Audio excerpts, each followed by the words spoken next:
Liikluskindlustuse vaates oli eelmine 2025. aasta suhteliselt tavapärane. Kokku juhtus meie teedel 32 601 liikluskindlustusjuhtumit, millede põhjal maksti välja kahju üle 77 miljoni euro. Ei saa väita, et see oleks olnud mingi rekord. Pigem on vähenemine olnud võrreldes 2024. aastaga 3%. Päevas keskmiselt leiab meil aset 89 liiklusõnnetust.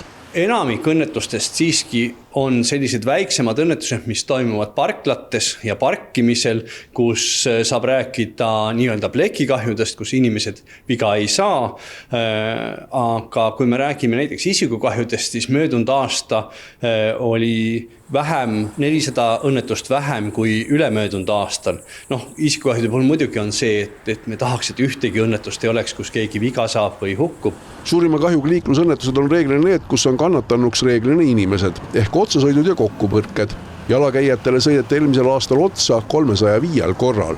Möödunud aasta oli selles mõttes eriline, et möödunud aastal maksti välja üks kahju, mille summa oli üle 3 miljoni euro. See on tõesti väga eriline juhtum.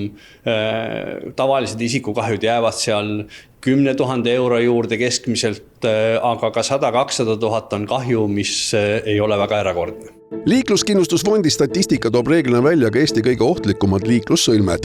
Eelmise aasta võitja on Jüri liiklussõlm 139 juhtumiga ja ligi 400 000 eurose kahjuga.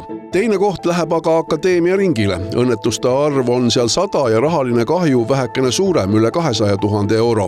Ja kolmas koht läheb Sõpruse puiestee ja Tammsaare ristmikule, samuti 100 õnnetusega ja maha jäeti seal 199 000 eurot. 25. aastal me alustasime siis Jüri Sõlme eskiisprojektimist, et vaadata, et mis seal teha annaks. Ja praegu on meil plaan nüüd 26. aastal alustada Jüri Sõlme põhiprojektiga ja soovime sellega valmis olla 27. aastal, et siis kõige, 27. aasta lõpus, et kõige varasemalt realistlikult saame ehitustöödega alustada 28. aasta lõpupoole.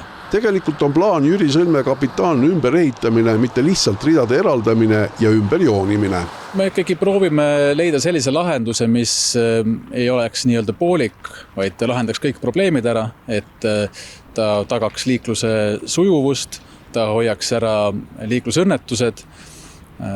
Ideaalis ei tuleks seal siis ka kiiruseid maha võtta, saaks sõita normaalsetel maanteekiirustel. Hinnanguliselt võiks ümberehitusprojekt maksma minna 25–30 miljonit eurot.